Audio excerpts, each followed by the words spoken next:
dia! Sejam todos bem-vindos ao programa E Agora José, para quem acredita no poder das redes. Estaremos hoje recebendo aqui uma grande amiga para falar sobre um assunto mais do que especial.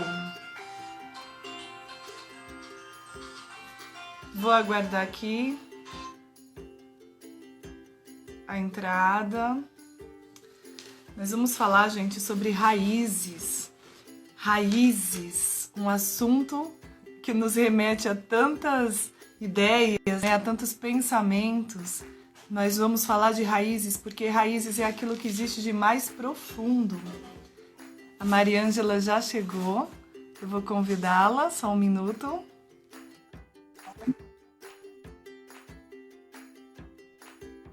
Deixa eu abrir aqui.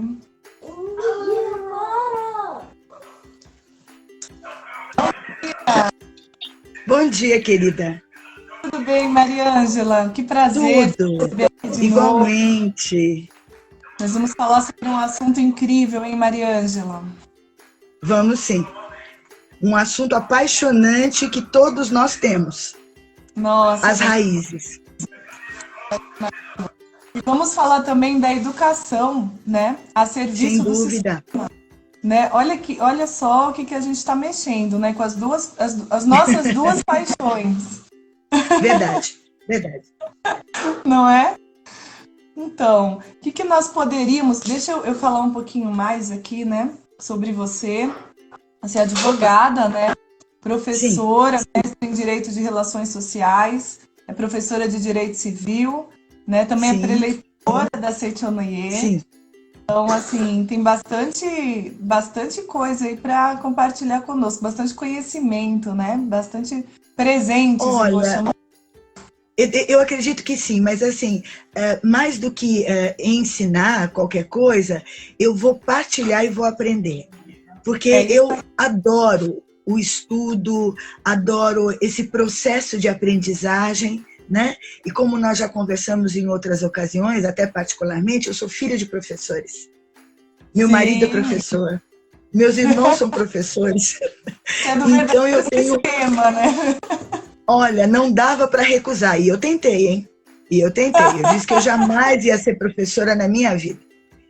E a primeira oportunidade que eu tive, né, substituindo uma colega advogada que também dava aula, ela teve que fazer uma cirurgia e ficou afastada da sala. Sim. E era eu não sei como é que chama hoje a disciplina no currículo, né? Mas eram temas sociais relevantes, né? Então eu falava sobre a família, noções mínimas de direito, o que é uma Constituição, e seria o Fundamental 2, sexta, sétima série, né? E eu fiquei encantada com a receptividade dos adolescentes, porque o meu mundo é de adultos. Sim. Né? A única criança com quem eu convivi foi minha sobrinha, que hoje tem 27 anos, e depois dela só o Vitor, que é o meu filho, né? Que hoje vai fazer 12 anos, mês que vem. E o que me impressionou eu amo lenço, você sabe disso, roupas flutuantes, enfim, né? E eu, quando eu reparei, as meninas da sala estavam todas com lenço. Não era roupa típica, né? Mas era mais moda naquela época, nos 90, 89, 90. E eu usava echarpe, eu ainda adoro tudo isso, né? Eu fiquei tão traumatizada, eu falei, meu Deus, e se eu falar bobagem? Se no lenço as meninas já estão copiando o mundo adulto, tomando como referência, né? Mas aquilo me despertou, eu falei, eu posso fazer a diferença. Porque, mais do que aula, elas conversavam. Como eu não tinha o peso de ser pai ou mãe, né? Que isso também a gente vai conversar. Sobre a responsabilidade dos pais, ou quem os represente, né? Nessa nossa sociedade tão múltipla. Nós temos tantos tipos de família, né, Vanessa? A regular, vamos chamar de biológica, né? pai, mãe e Tradicional. filhos. Mas Tradicional. Hã? Chamar de tradicional, quando é pai, mãe e filho, família tradicional. Existem Tradicional, exatamente. 9 tipos de família regularizadas, assim, reconhecidas pelo direito. Exatamente. Saiba, tem mais de 18. As entidades familiares, né? Sim, mais de 18 tipos existentes. Essa questão do direito das famílias. E assim, o meu tá travando um pouquinho. Acho que Tá. você pode repetir, querida? Eu falei assim, essa questão do direito das famílias, né, que mudou até a nomenclatura, direito das famílias, está cada vez mais complexa, com muitos detalhezinhos. Então, assim, para você atuar nessa área hoje, né, na parte jurídica, é como se você fosse um especialista de cérebro, né? Você tem que saber os mínimos detalhes de cada parte ali para conseguir cuidar, porque não é mais, são vários tipos de família e cada um gera uma situação diferenciada em todos os âmbitos, né? Tanto Não na tenha questão dúvida. de patrimônio, questão jurídica, como também nas raízes, no sistema, na sociedade, né? Vai gerar uma série de consequências aí. Então, Porque a família é o núcleo básico, né, que nos prepara, ou deveria preparar, para a vida em sociedade. É uma microsociedade, né? No nosso jargão jurídico, é a célula máter da sociedade. E você também, eu estava assistindo uma outra live sua, você estava falando na célula pater. Falei, meu Deus, que orgulho dessa amiga. Né? Então, qualquer que seja o tipo de família em que a pessoa está inserida, a função dela não vai mudar. Sim. Que é ser o laboratório dessa pessoa para a vida extramuros familiares, né? E hoje nós estamos numa situação tão atípica, aonde nós estamos sendo, vamos colocar uma expressão forte, mas obrigados a olhar para as nossas raízes, porque estamos, entre aspas, confinados em casa. Mariângela, posso fazer uma colocação? Claro, querida. Aquele livro, né? A gente vai fazer o nosso lançamento da trilogia. Ai, sim, a trilogia. O terceiro livro da trilogia, o nome, o título dele é Quem Enxerga a Essência do Invisível. E nesse invisível muita coisa é tratada, né? O que é o invisível, né? E aí o invisível, né, desse livro, ele traz um pouco para isso também. Ele puxa um pouco para esse assunto que a gente está falando agora, né? E aí eu falo um pouquinho sobre isso, né? Por que, né, diante da própria física, por que nós estamos agora obrigados a estarmos isolados, né? Por que nós estamos agora nessa situação? Então, nós sabemos que aqui, Mariângela, é a matéria. Aqui é onde as coisas que já foram criadas antes, elas vão ganhando uma força, né? Elas vão se densificando de tal maneira que elas se materializam. Então, o isolamento, Mariângela, ele começou em outras dimensões. O ser humano começou a se isolar das suas relações. E nós somos seres relacionais. Nós não temos como nos desligar. Então a gente foi criando uma nova realidade, parecido com aquele filme Matrix, que eu acho incrível aquele filme. Aquele filme é perfeito para nos ajudar a falar sobre isso. É verdade. O ser humano, ele é infinito, né? E ele é poderoso em sua criação. Ele é um ser criador. Ele cria a sua realidade, ele cria o seu mundo. Então, esse ser humano, quando ele fica tão assim deslumbrado, né, com a tecnologia e com tudo que veio a partir daí, ele passou a entrar nesses mundos virtuais e passou a não ter mais tempo para olhar para os seus próprios relacionamentos, para a sua família, para os seus filhos, para o seu marido. E isso foi tomando o tempo dele através de jogos, entretenimento, tanta informação, tantas imagens. Nosso cérebro adora imagens, né? Então, aparência de conhecimento, muita informação externa. E ele foi se isolando, Mariângela, dele mesmo. Ele foi se isolando do próprio espírito dele. Ele se isolou do corpo físico dele, ao ponto do corpo doer, e ele não se dá conta. E o corpo, ao chegar, criar uma doença, e ele não perceber. Só que assim, nós somos tão incríveis que o nosso espírito, nessa hora, começa a gritar, avisando.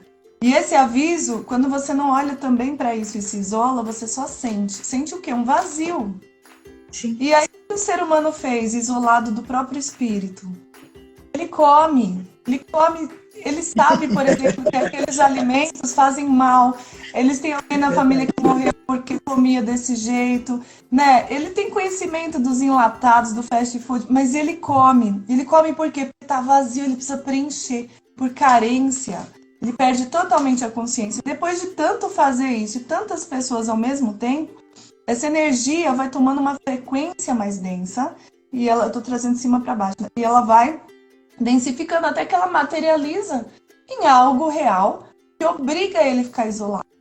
Porque ele já buscava isolamento antes. Só que é tão chocante e é tão curativa a história do câncer, né? Ou de qualquer outra doença. O que é a doença, senão a grande oportunidade de você parar, olhar, pensar e ver se não é melhor mudar o caminho. É uma escolha, você pode continuar, mas você sabe que é um caminho de morte. Ou escolher a vida, para e muda o caminho. Aí você vê os milagres. Não é assim? Verdade. Sim. É o invisível.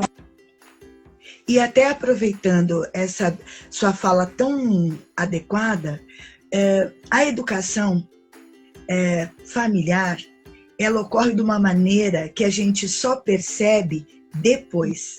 Nós educamos muito mais pelo exemplo do que pela fala. Às vezes, você é mãe, eu também, e talvez muitos dos nossos amigos que estão nos assistindo, né, aos quais eu agradeço imensamente, se não são pais, filhos com certeza são. Né? Então, aquela situação, meu pai faria isso, minha mãe faria aquilo, ou se tem outro referencial, avô, tio. Hoje os avós são tão partícipes na educação. Perfeito. Né? Tantos avós que fazem a assessoria familiar para que o papel mesmo, que é muito complicado quando você tem o seu lugar e perde o seu lugar de força, a avó entra no lugar de mãe, ou o avô no lugar de pai, e aquele papel não lhe pertence. E quem recebe o amor, no momento não questiona, mas lá na frente ele vai questionar.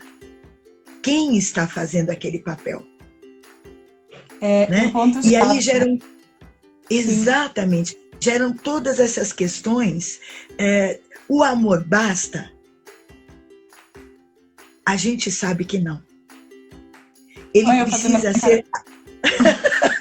Eu também. O amor não basta. É a questão da tríplice adequação. Tempo, local e pessoa. E agora você ia fazer uma colocação e eu cortei, querida. Eu ia trazer uma fala do próprio... Eu fiquei só em dúvida se foi Bert Hellinger que disse isso. Se você souber, você me ajuda, tá? Mas ele trouxe algo fundamental, e é nesse ponto que eu sempre ofereço para as pessoas a saída, né, dos conflitos, para a melhora dos relacionamentos. E que ponto é esse?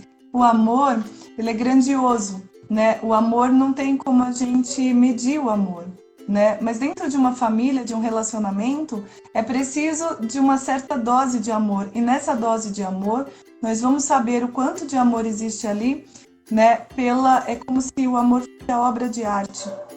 Mas a moldura, né? A moldura é que vai determinar como aquela obra de arte vai ficar, o tamanho dela. Eu vou colocar assim. É como se o amor fosse todos os ingredientes do bolo. O bolo já está pronto. Agora ele precisa ser colocado numa forma, né, para que ele possa ser assado, né, para a gente poder comer. A Sim, forma que vai definir qual é a forma do amor, né, de como ele vai existir ali. Sem a forma, a gente não consegue fazer o bolo. A gente vai colocar tudo aquilo que a gente preparou aonde, né? Aquilo vai se espalhar. Vanessa, só contribuindo, é a ordem.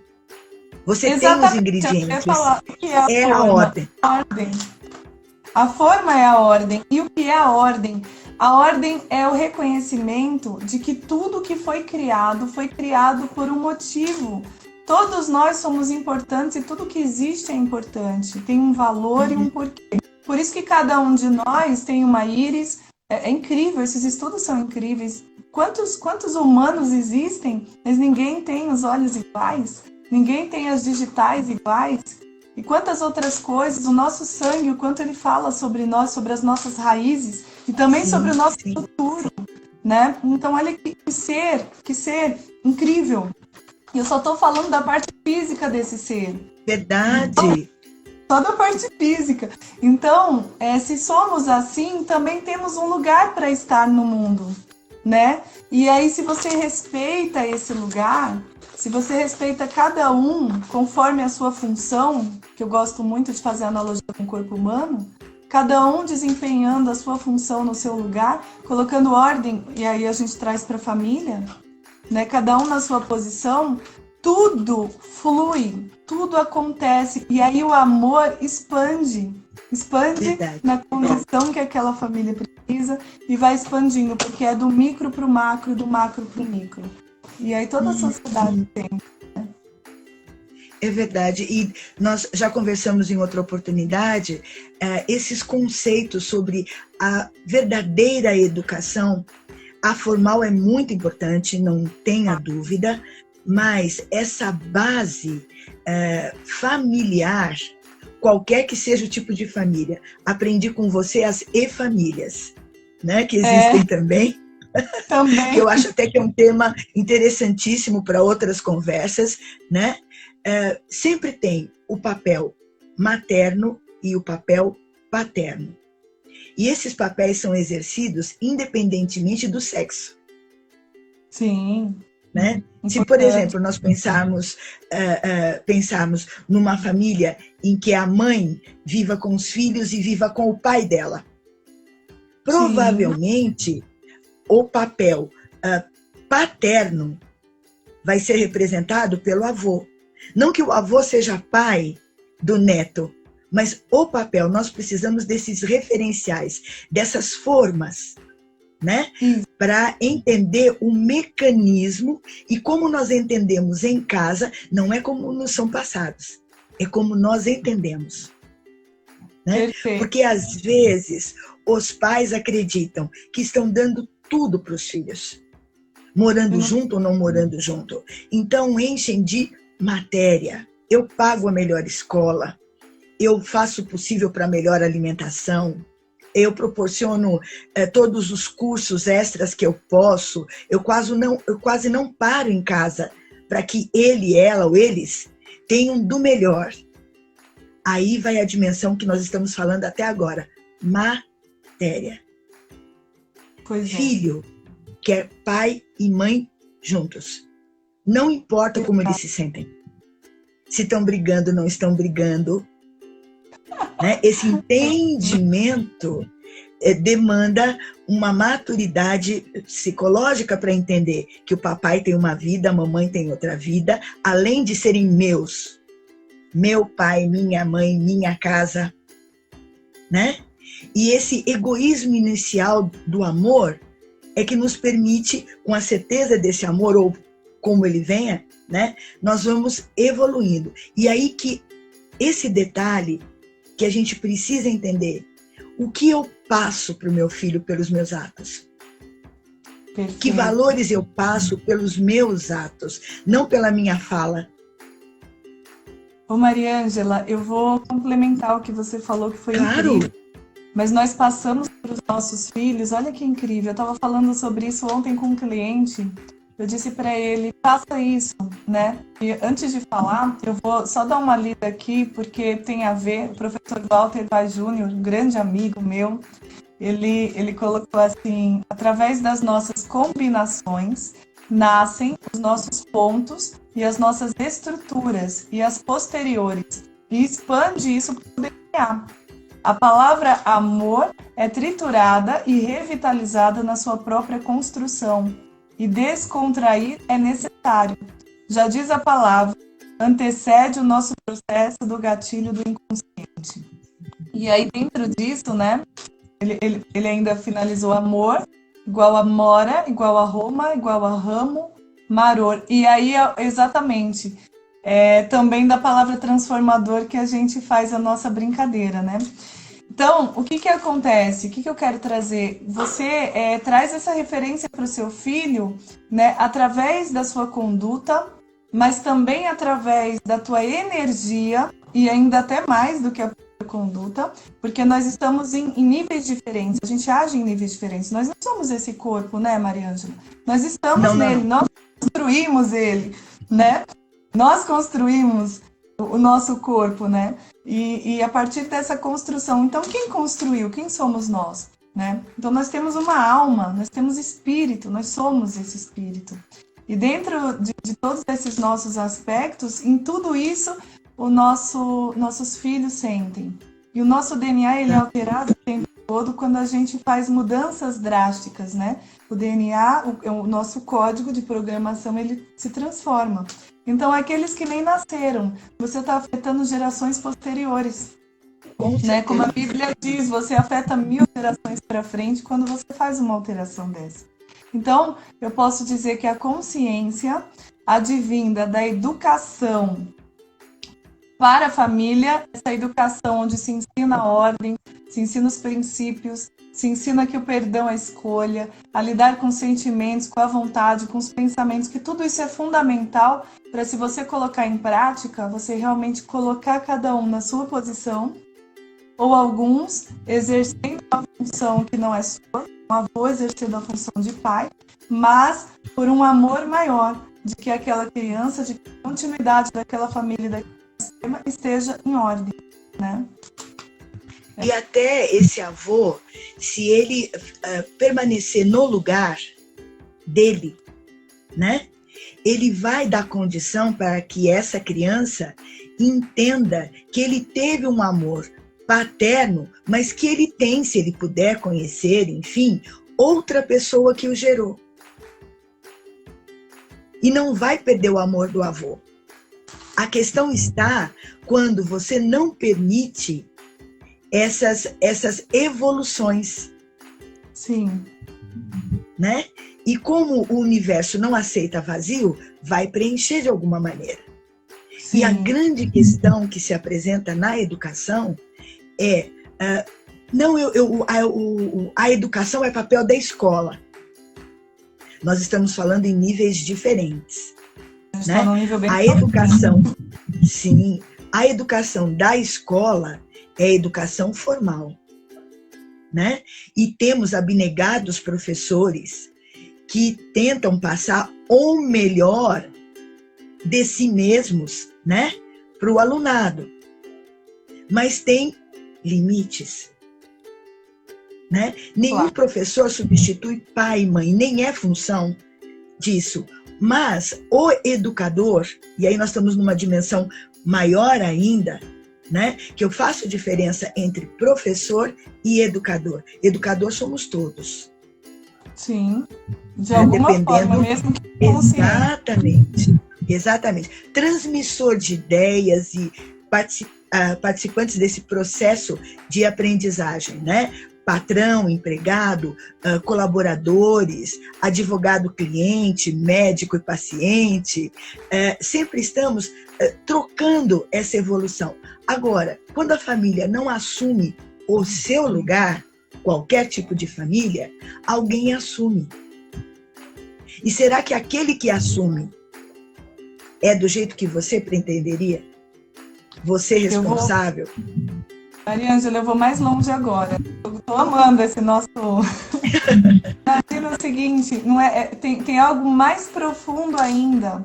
por que você é pai e mãe dessa criança, né? Se você a responsabilidade que você tem diante de todo o universo com essa criança. E se você não exerce, não está na sua posição, e ali existe um vazio que vai ser preenchido por algo, não é nem por algo que você não queria, mas por algo que pode atrapalhar a engrenagem universal. Aquela criança, ninguém sabe o que aquela criança precisaria fazer. Exatamente. Ou seja, independentemente de ser alguém grande, tudo, que fosse uma pessoa dentro do teu espaço, como uma célula, como as organelas dentro de uma célula, elas são necessárias para que o corpo seja saudável. E qual é a consequência da tua escolha e não ser o que você se comprometeu a ser quando se tornou mãe ou pai? Exatamente. Né? Tem vários relacionamentos. E como você mencionou a Seitinoye, eu vou utilizar alguns termos, né, da educação da vida, que é a forma, uma sugestão de educação não formal, não matemática, física e química, mas de um olhar transformador daquele que educa, né, que é chamado de educação da vida. E nesse processo você entender que na qualidade de responsável por aquela criança, por aquela família, né? Você tem um papel evolutivo conjunto. Você ensina e aprende e ensina. Só que se você tem o papel de pai e ou mãe, não é função do pai e ou mãe ser amigo. Isso é bônus. Perfeito. Tá? Mas essa função sublime e única que só você pode exercer exige limites. Ordem. Limites no sentido, ordem, exatamente. Colocar a ideia de ordem. Isso pode, por isso, por isso, por isso. Isso não pode, por aquilo, por aquilo, por aquilo. Então, a pessoa vai se acostumando a entender. Eu preciso analisar se eu posso ou não posso. Perfeito. Porque nós temos casos, né? Nós já falamos isso até nas nossas aulas na pós-graduação de Direito Sistêmico, aos nossos amigos também, todas as homenagens, né? De adolescentes, jovens adultos, que tentam suicídio, e alguns infelizmente conseguem o seu intento, porque tiveram negado algum desejo. Sim, perfeito.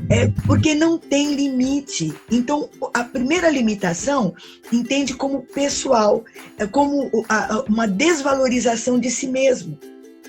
Perfeito. Como se para eu precisar ser eu tenho que ter ilimitada permissão para qualquer coisa.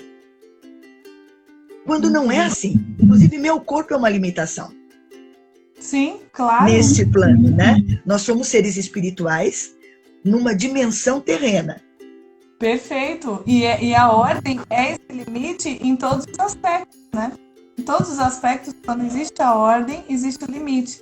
E o ensino do limite, na verdade, por muito tempo, né, Maria Ângela, foi passado para as pessoas como algo que era repressor, era algo exatamente, né, ia prejudicar a vida das pessoas, então tinha que tirar os limites, deixar à vontade, né, buscar as infinitas possibilidades. E não são, existem infinitas possibilidades, mas qual dentre elas é a possibilidade para você ser feliz? Né, para você não só ser feliz, mas cumprir sua missão de vida. Exatamente. Esse processo é muito delicado, porque eu achava minha mãe exagerada, né? Às vezes, quando a gente fazia alguma coisa, e todo mundo faz todo tempo numa família que não devia, né? Algo que precisa, meu Deus, eu já falei, não faz isso, não faz aquilo. Eu falei, minha mãe é muito dramática. Se eu tiver filhos, imagina que eu vou dizer um negócio desse. Olha, que saudade, eu tenho mamãe, perdão, meu pai, perdão. Não sei como é que vocês conseguiram. Filho não vem com manual de instrução. E eles são únicos. Mas tá vendo como, né? A consciência é fundamental? É verdade. É verdade. E essa consciência que nos permite nos redimirmos pelos naturais erros que a gente comete. A gente tem alguns jargões, né? Faça para mim, mas não faça para o meu filho. Sim. Ou não faça, né? Ou faça para o meu filho, não precisa fazer para mim. Também. Né? Tal é essa dimensão infinita desse amor entre pais e filhos. E indo para a questão das raízes, né? Até em termos de direito de família, nós estamos falando dos ascendentes, aqueles que vieram antes de nós, né? E numa dimensão espiritualista, né? Se você for em 20 gerações, você vai ter mais de 2.000 pessoas para que você esteja aqui. 20 gerações há mais ou menos 200 anos. Você imagina, numa escala infinita para trás, você vai chegar numa única fonte de todas as vidas. E aí você pode chamar de Deus, dimensão infinita, força criadora. Existe um início. Qualquer teoria biológica a gente está aceitando, mas existe, nós estamos falando em termos espirituais, que essa ascendência primeira vem de uma força criadora tamanha, né? E que nos criou espiritualmente a sua imagem e semelhança. Mas tão sábio neste plano, tudo isso está interno. Você é uma potencialidade infinita. Mas só se manifesta neste plano, que a gente chama de fenômeno, plano terreno, ou qualquer que seja a terminologia, né? Dependendo da fonte doutrinária onde você quer explicar esse mundo tridimensional, na verdade 4, né? Altura, largura, profundidade e tempo, né? Que é o que nos conecta exatamente nesse instante. Nós somos seres espirituais numa evolução constante. Então, se você não aprendeu com os pais que você escolheu, de acordo com essa energia que você tão bem explica, né, que eu também quero que você fale sobre isso, né, porque eu atraí este filho para mim, já que é ele que me escolhe. Sim. Né? É sempre um processo de aprendizagem, não é, Vanessa? Constante. É sempre a colaboração para que se cumpra aquilo que você se comprometeu em fazer, né? Em todos os sentidos, até através das suas próprias palavras. Nas suas próprias palavras, como a gente já falou da consciência da palavra, você se compromete com algo. Então, a partir do momento que você se compromete, você entra naquela posição. E você, às vezes, se compromete, Mariana, de maneira inconsciente. Eu ia falar inconsciente, mas chega a beirar inconsequência. Quando você se relaciona com uma pessoa, você vai morar com essa pessoa, e você vai sem nenhuma intenção, simplesmente você vai sem refletir sobre isso, né? Sem pensar nos seus sentimentos, das suas consequências, e você vai com ela, você tem um filho, você assumiu um primeiro compromisso, porque se você foi morar, é um casamento. E eu vou te falar, não é só um casamento espiritual, é um casamento jurídico, porque é reconhecido como uma união estável e vai gerar toda a questão patrimonial e etc. Aí você, então, naquele momento, você entrou numa outra posição diante do universo, a posição de pai ou de mãe. E aí você fala, não quero mais. Não tá bom para mim agora, eu não tô me divertindo mais, vou embora. E é uma outra pessoa e vai no mesmo movimento.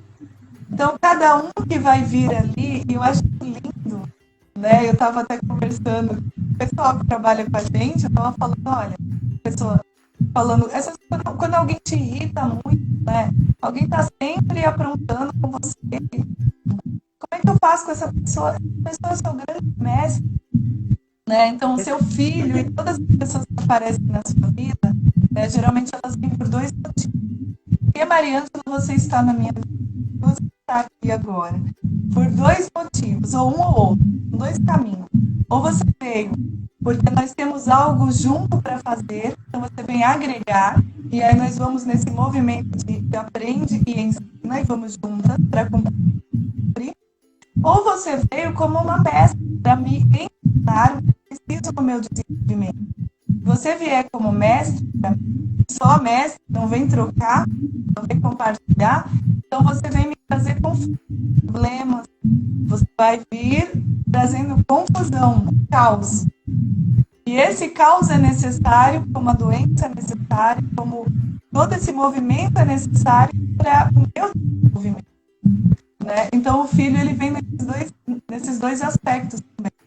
Ou vem porque o caos está instalado, é uma pessoa que não desperta, então ela vai, por exemplo, ele vem com alguma doença, ele já nasce com alguma enfermidade que vai cobrar desses pais um amor incondicional. Esse filho nunca vai dar, não vai gerar nenhum resultado diante daquilo que a gente tem, né, como expectativa da própria sociedade, da mente coletiva.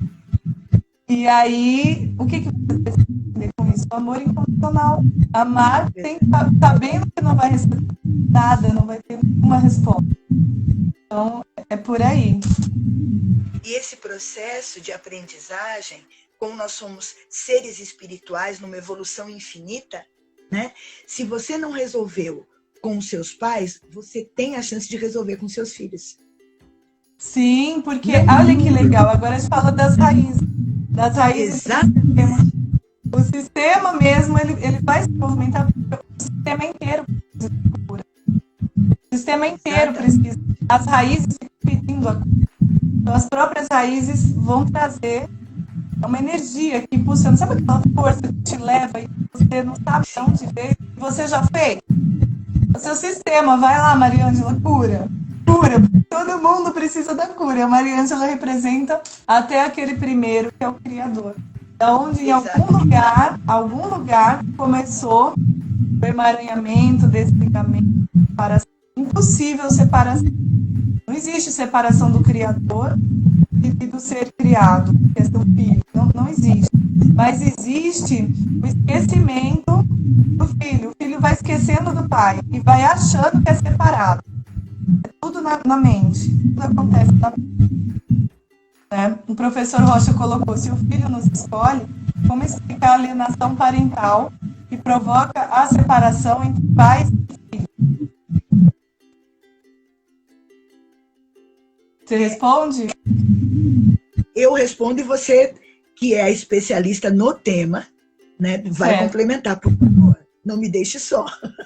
Tá bom. Uma dimensão, e você vai para do direito. Sim. Todo mundo, qualquer que seja a sua posição na família ou na sociedade, tem alguns desejos básicos. Amar, ser amado, ser útil, ser livre e ser reconhecido. Não importa se eu sou mãe, pai, avô, tio, primo, professor, advogado, cliente, enfim. Eu tenho esses desejos. Quando eu não consigo resolver na minha necessidade, na minha carência, eu transfiro para o outro o que eu sinto. E então eu quero a atenção do meu pai. Não tive. Eu não deixo o meu filho ter a atenção do pai dele. Porque eu vivo por ele e não vivo a minha vida. Eu vou abrindo brechas cada vez maiores e o que era um buraquinho vira vales imensos de carência. E essa até inconsciência dessa necessidade gera alienação parental. Tanto que você vai explicar que uma das medidas é o tratamento do alienador. Claro, claro. Né? Em outra dimensão. Agora você completa. Por favor. Eu vou completar pegando um pedaço da pergunta, tá? A pergunta começa assim: o filho nos escolhe, como explicar alienação parental? E aí tem um ponto-chave na pergunta que é o filho escolher, né? A questão, o filho escolhe ou não escolhe. Eu percebi isso na pergunta. Então, eu vou começar trazendo uma resposta antes do direito, Mariana. Como é que o filho nos escolhe? Né? O que é isso? Que história é essa? Ele escolhe. Tem outras vertentes que dizem que quem escolhe é Deus. Deus escolhe tudo, né? Não é o filho que escolhe.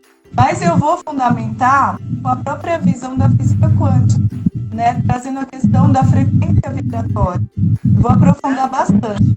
Eu vou olhar para a gente como energia, né? Como aquela visão de Einstein, que tudo é energia, e aí ele é muito profundo, ele vai trazer o quanto isso funciona e o quanto nós somos frequências. Então, na verdade, tudo é som, tudo é música, tudo é louvor ao Criador. Cada um tem o seu som, o seu ritmo, a sua música, que vai gerar a partir daí o seu próprio corpo físico. Se a música foi tocada por muitos, indo para um caminho de... Eu li aqui que ele falou, ok, já vou passar para ela então. Porque ele colocou aqui que a pergunta foi baseada na fala da convidada. Ele quer então saber um pouco mais sobre o seu conhecimento a respeito disso. Mas eu só vou concluir aqui. Esse caminho, Mariângela, né, de concepção das coisas, tem uma frequência, um som. E aí, para que você gere uma outra pessoa, um outro espírito dentro de você mesmo, né, é necessário que haja uma compatibilidade de música, né? Não dá para a sua música, por exemplo, fazer uma analogia, ser valsa e chegar alguém que tem uma música no ritmo de funk, porque dentro desse corpo não vai haver, e é o mesmo corpo que vai alimentar até que esse novo corpo seja construído, né? Vamos colocar assim. E aí, dentro disso, existe a questão da própria família. Tá tendo um eco, viu, Mariângela? Daí, uma interferência. Uma olhada. E aí, o que acontece? Se o sistema já vem com esse movimento de violência, né? Então, esse filho também já nasce meio que nessa frequência, como houvesse uma concordância para que exista uma violência dentro da família, para que algo que ali existe seja curado, né? Bom, eu respondi a questão da alienação parental e um pouco do que eu entendi na pergunta, mas aí ele colocou essa pergunta com base na tua fala. Então, no caso, eu queria te pedir para você falar um pouquinho mais sobre isso. Não tem problema. Na verdade, nós vamos falar a mesma coisa sob outros rótulos, tá? Então, eu vou falar na questão da educação da vida, porque basicamente a verdade é uma só, mas existem várias formas de compreender a essência dessa verdade, né?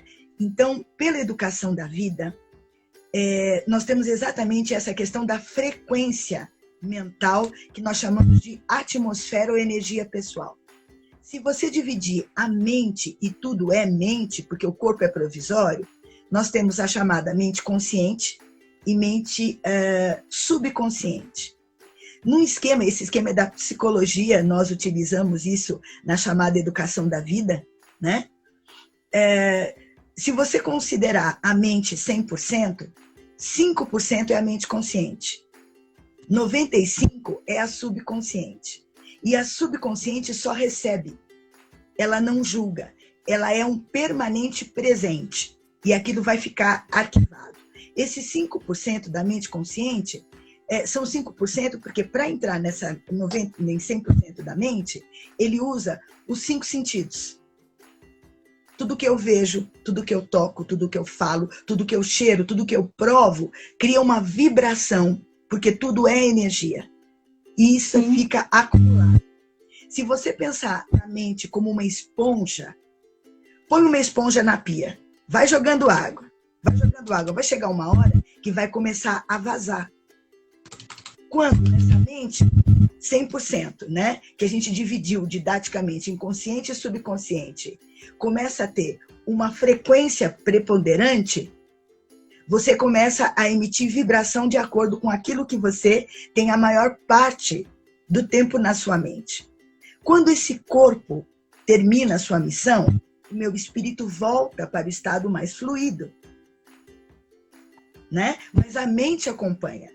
Então, os espíritos, e aí estou respondendo de acordo com a dimensão que ele me pediu, tá? Sim. Ou qualquer crença que você queira dar para a existência do ser fora do corpo carnal, ele continua com essa vibração. E ele atrai os iguais. Um exemplo, e ainda usando a sua fala que foi fantástica, sabe aquela história da pessoa com o dedo podre? Tem 10 pessoas, só uma não dá para aquilo que ela pretende, ou para a sociedade, ou para casamento, ou para contratação.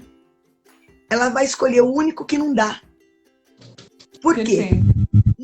Ela não quer que dê certo. Então é a vibração de Deus. Nós temos cartazes ao nosso redor energéticos.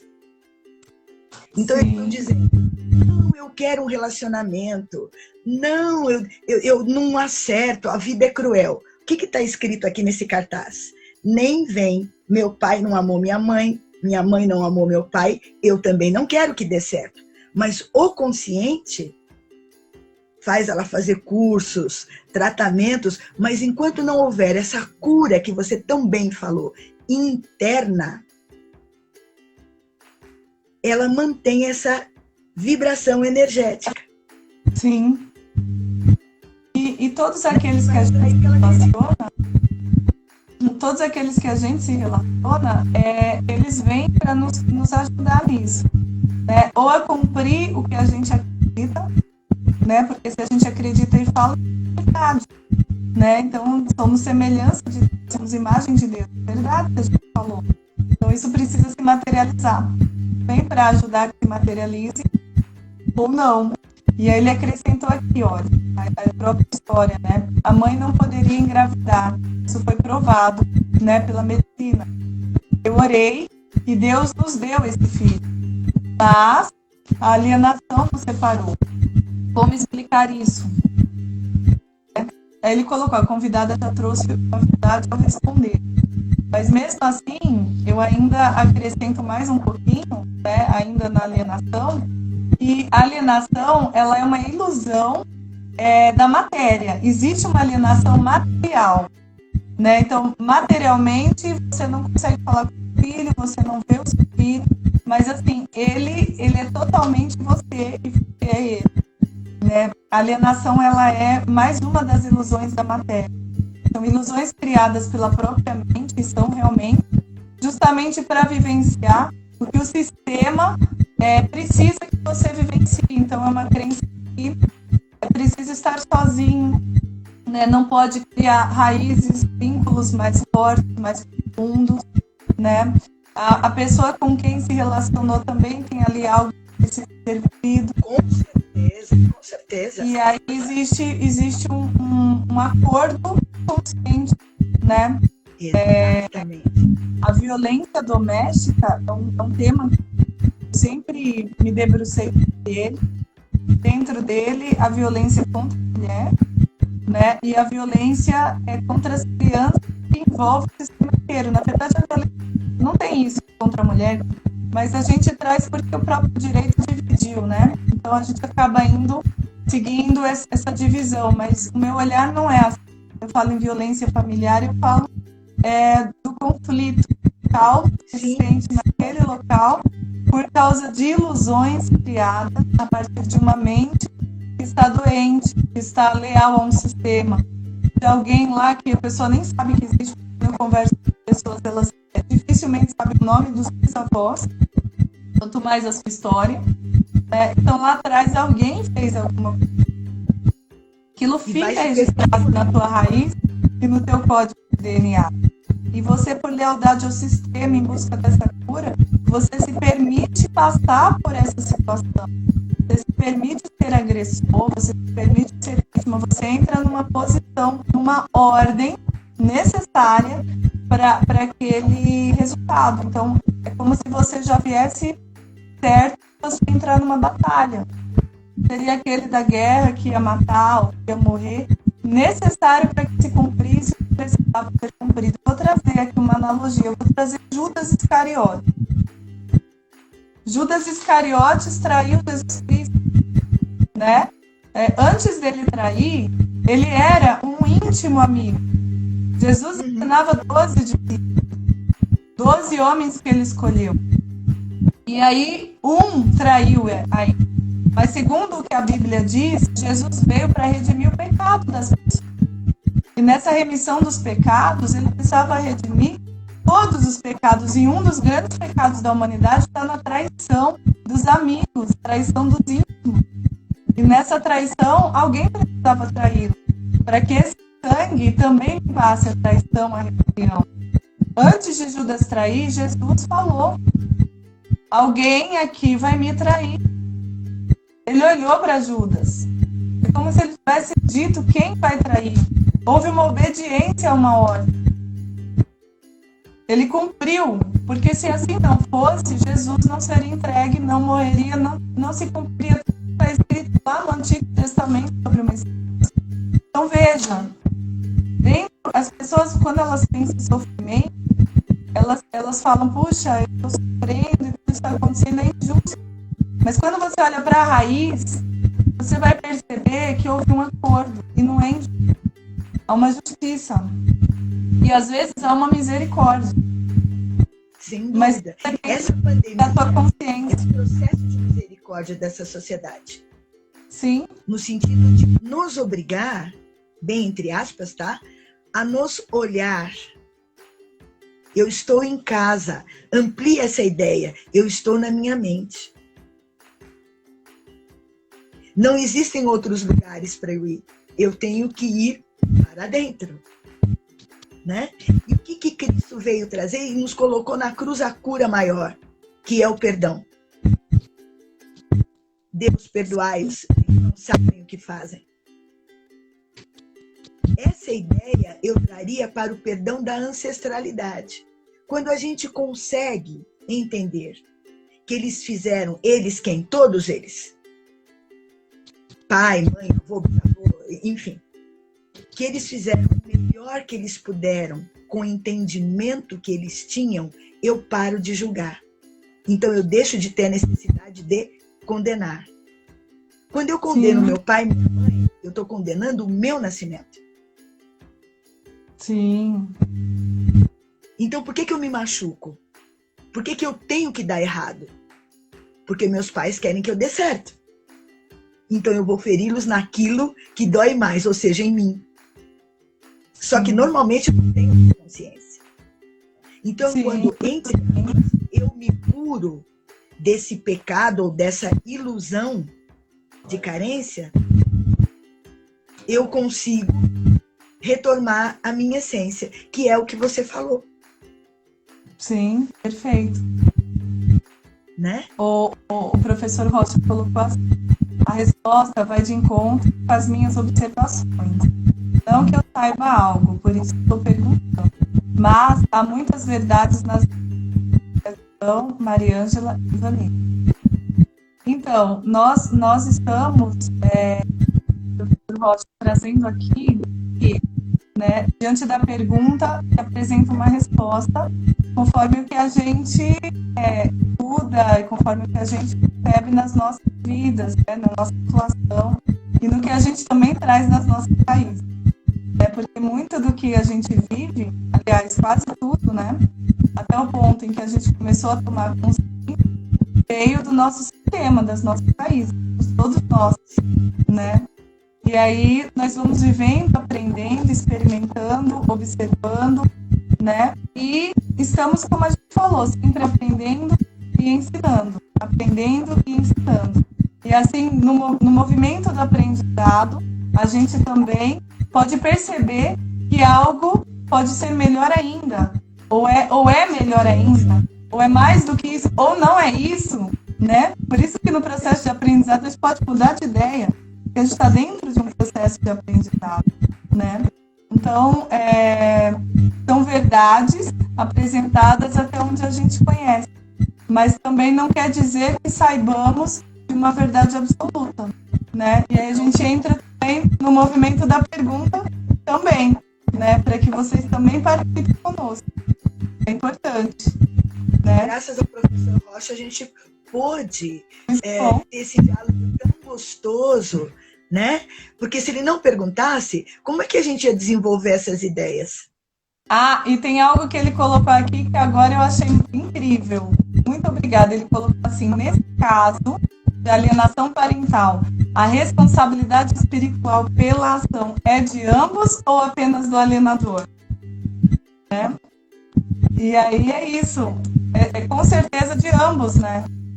Sim, Porque de ambos, mas dentro do quê? Dentro do que cada um age, dentro das suas ações, né? Porque cada um é responsável pelas suas ações, mesmo que inconscientemente. Eu falo muito disso, né? Por que eu falo isso? Porque as leis existem e atuam, você conhecendo ou não, né? Então, se você não conhece, você não...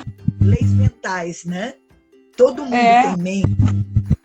Na verdade, todas as leis, né? Até as leis humanas, né? A lei existe, a lei de trânsito existe e você não obedece às regras, porque desconhece.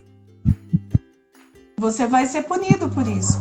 Vai sofrer as consequências de não ter respeitado o farol vermelho, de ter andado na contramão. As leis existem, você conhecendo ou não, elas atuam, né?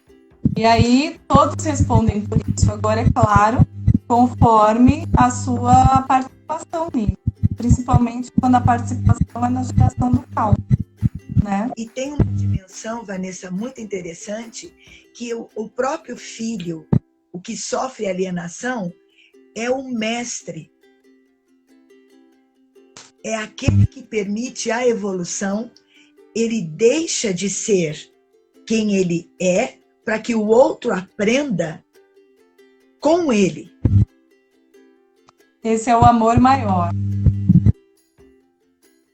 É o amor maior. Essa criança, ou esse adolescente, enfim, a pessoa, porque nós também temos alienação parental de idosos. Nós já estávamos conversando até isso outro dia, né? Não concluímos, ficou em aberto.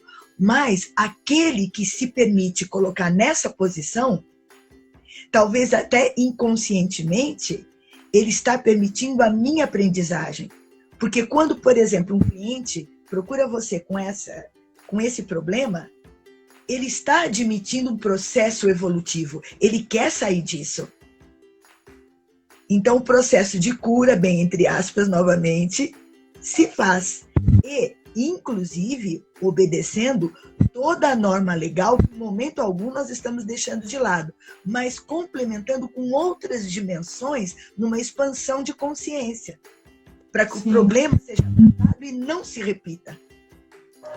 Né? Direito sistêmico que, nossa, é fantástico. E essa expansão da consciência é através da educação. Não precisa, porque Sim. Aí tem risco, não precisa de método. Você vai perder a tua consciência para encontrar a consciência. Isso aí, não, através da educação mesmo, você alcança isso. Através de um bate-papo desse, uma troca, você alcança isso. E aí você muda as atitudes. Isso realmente é incrível, Mariângela. Nossa, a gente sempre voa. Eu agradeço a sua presença. Eu agradeço a presença de todos. Estou falando rapidamente para que você possa ter considerações finais. Convido vocês dia 12 de junho para o nosso... Deu até porque eu quis passar rápido, acabei demorando. Para o nosso lançamento do livro, da trilogia. Tá bom, gente? Acompanhem lá na bio da gente no Instagram. Pode falar, Marisa. Olha, eu fico encantada com essas oportunidades que você proporciona para todos nós, né? Você, seu marido, nesse canal glorioso de diálogo, né? Muito menos ensino-aprendizagem, mas muito mais dialogar, expandir a consciência em todos os níveis, né? Então eu agradeço a oportunidade de estar com você, de aprender com você e com os amigos que estavam conosco, né, que estão conosco. A minha gratidão e a minha reverência, dizer que eu vejo você com muito amor, querida. Muito obrigada. Gratidão, eu também te vejo. E assim, de uma maneira muito profunda, de muita luz, né, e que faz esse trabalho incrível. Como a gente ainda sobrou um tempinho, eu vou te falar uma coisa importante que você falou hoje, que eu quero trazer. Você falou da sua experiência como professora com crianças e adolescentes, né? E como eles te receberam e receberam conhecimento. Também como você se coloca diante da vida como aprendiz. E esse é o ponto, a maior forma, né, de conhecimento é você colocar essa tua criança integrada, né, A criança no sentido de ser germe, né? Ser aquele que precisa receber para poder potencializar. Então é bem o que o professor Rocha falou, né? Não que eu saiba algo. Então nós realmente não sabemos algo. Nós estamos sempre como crianças aprendendo e evoluindo. Que é esse o nosso papel na matéria. É nos relacionar materialmente. Nós somos seres espirituais